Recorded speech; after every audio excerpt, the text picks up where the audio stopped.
And President Trump will have a very unique opportunity soon to ensure a conservative legacy with his nominees to the federal lower courts, But Democrats may be able to effectively veto President Trump's choices due to a long-standing Senate tradition. One America's John Hines has that story from Washington.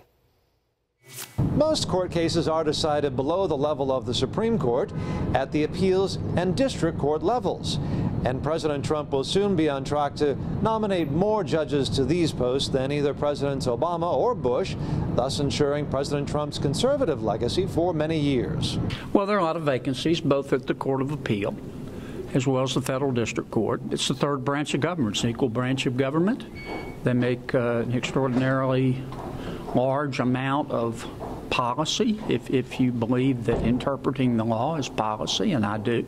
And this could have a lasting impact, presumably. Of course. An extraordinary amount of policy that will be made by Trump-appointed federal judges, says Louisiana Senator John Kennedy. And appointments that will matter, says Judiciary Committee Chairman Charles Grassley. Especially for the Circuit Court of Appeals. But yeah, it'll make a big difference. It'll make a big difference indeed. Most importantly, among all the thousands of cases that never make it to the Supreme Court, says Hans von Spakowski of the Heritage Foundation. There are literally tens of thousands of cases down in the lower courts, and the vast majority of them never get to the Supreme Court. Supreme Court only accepts like 80 cases a year. So you have all these what amount to final decisions. So it is very important that you get not only at the Supreme Court, but that you get them at the lower courts. Important, certainly.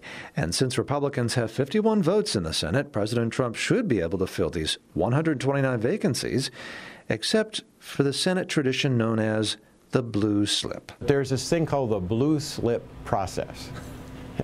And it's this tradition that senators have had of giving precedence to the senators when there are picks coming from their state. It, in essence, gives senators almost a veto over the president's choices. So yes, President Trump may be able to influence judicial policy for years to come through his nominees to the lower courts, except that any senator, and certainly any Democratic senator, who doesn't like the president's nominee for whatever reason, can, according to Senate tradition, block that nominee indefinitely. John Hines, One American News, Washington.